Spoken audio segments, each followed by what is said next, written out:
Much like our friendships, we tend to date and marry based on what we get out of the relationship. And to be sure, there's nothing wrong with enjoying the social company and companionship, the sexual chemistry, and the helping hand that comes from being together. These are reasonable expectations in our life together. But our selfishness is exposed in our growing frustration with each other. Once the honeymoon is over, we start to question our commitment to the relationship. Perhaps we feel like we were tricked, showed one thing early on, but received something else later. And now we wonder if we would ever enjoy those things we hoped we would. Our desire is not the problem here. The problem is assuming the relationship exists to fulfill all our wants and desires. It's our selfishness that fuels our frustration. Maturity is gaining a higher vision for the relationship. Why does it exist? Why has God brought us together? What is the good He wants us to accomplish in the world together? We're in a much larger story than pursuit of our own happiness. And while happiness often ensues from our life together, it's not the main point of the relationship. We're called to be home builders, providing an atmosphere for others to flourish and thrive under our care. Our relationships are left undone when we remain immature and focus only what we get from them. We build our relationships on a foundation of sand when our selfish immaturity is the primary motivator.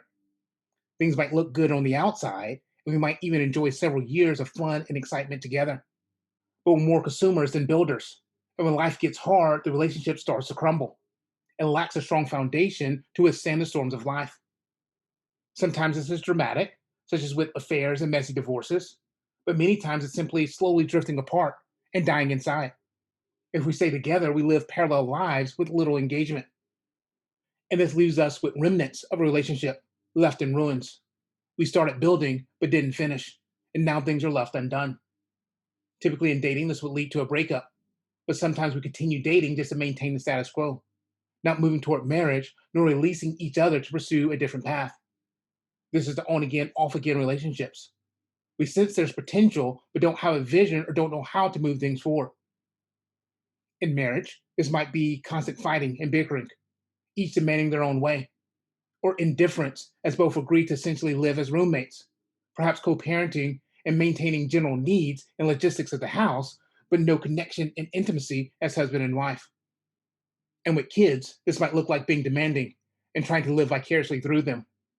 Rather than giving them the freedom to become who God has created them to become, we pressure them to conform to our expectations, fueled by our pride and not their good. We might also grow indifferent, leaving the burden of parenting to our wife, the school, youth group, the internet, and the like. Our relationships miss God's best when we don't offer our strength and speak life into them. When we think about building our careers, we know we need to pursue education and training and have some vision of what we want to see accomplished in the coming years. Meaningful careers don't just happen without putting in the work. And the same is true on the home front. We're called to be home builders. All too often, we get married, have kids, and simply expect our homes to run on autopilot. Sure, we go to work to provide for our families every day, but little thought is given to the culture we're building in our homes.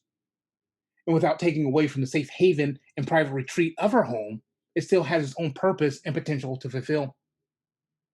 Cultures are shared meaning, the food we eat, the jokes we tell, and the values we hold. And for better or worse, each home establishes its own culture. This is the way we do things around here. As home builders, our responsibility is to be intentional about the culture being built in our home. And while there's nothing wrong with being a sports home or musically inclined family, it's important to instill transcendent values as guiding principles as well. For example, a culture of justice and mercy, or perhaps courage, wisdom, and kindness. And certainly there are times to pass on our values in direct teachable moments.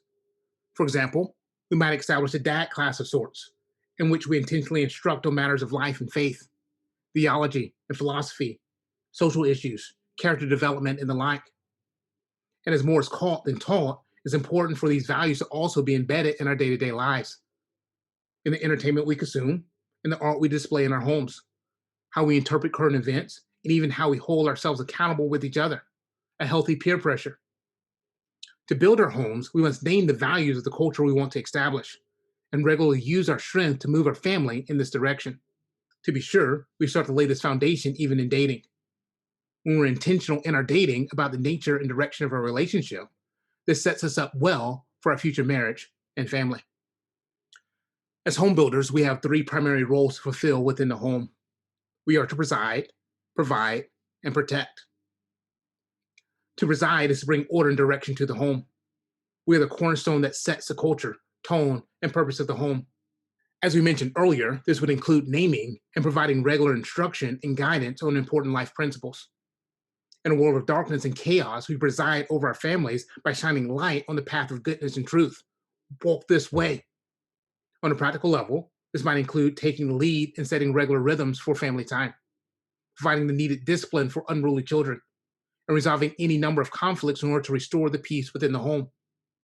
This is not about pushing our own agenda. We submit ourselves to a higher good and the larger story God is telling and guide our families accordingly.